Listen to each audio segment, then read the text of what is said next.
6 గ్యారెంటీల అమలే ప్రధాన లక్ష్యంగా కాంగ్రెస్ ప్రభుత్వం పనిచేస్తుందని ఇల్లందు నియోజకవర్గ ఎమ్మెల్యే కోరం కనకయ్య అన్నారు. కాంగ్రెస్ ప్రభుత్వం ప్రవేశపెట్టిన సంక్షేమ పథకాలు రైతు భరోసా, ఇందిరమ్మ ఆత్మీయ భరోసా, కొత్త ఆహార భద్రత రేషన్ కార్డులు, ఇందిరమ్మ ఇండ్ల పథకాలు అమలుకై ప్రజాపాలన గ్రామ సభలను నిర్వహిస్తున్నారు. ఇక అందులో భాగంగా మహబూబాబాద్ జిల్లా గార్ల మండలంలోని కొత్త పోచారంలో నిర్వహించిన గ్రామ సభలో ఆయన పాల్గొన్నారు. ఈ సభలో లబ్ధిదారుల నుంచి కొత్త దరఖాస్తులను అధికారులు స్వీకరించారు. గత ప్రభుత్వం కూడా ఇన్ని సంక్షేమ పథకాలు హామీ ఇచ్చి నెరవేర్చలేదు.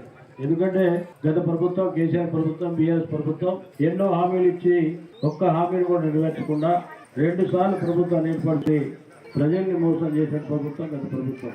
దాన్ని చూసిన తర్వాత మీరందరూ కూడా ఇందిరమ్మ రాజ్యం వస్తేనే పేదలు, నిరుపేదలు, బడుగు బలహీన వర్గాలు, అన్ని కులాల మతాలకు న్యాయం జరుగుతుంది అనే ఉద్దేశంతో మరి ఇందిరమ్మ రాజ్యం తెచ్చుకున్నారు. మీరే తెచ్చుకున్న ఈ ప్రభుత్వంలో ఎవరికి కూడా అన్యాయం జరగద్దు అనే ఉద్దేశంతో గ్రామ సభ పెట్టడం. ఈ గ్రామ సభలో ఎవరైతే రాని వారి పేర్లు ఉన్నాయో అర్హులైన వారందరూ కూడా మళ్ళీ దరఖాస్తు చేసుకోవాలి.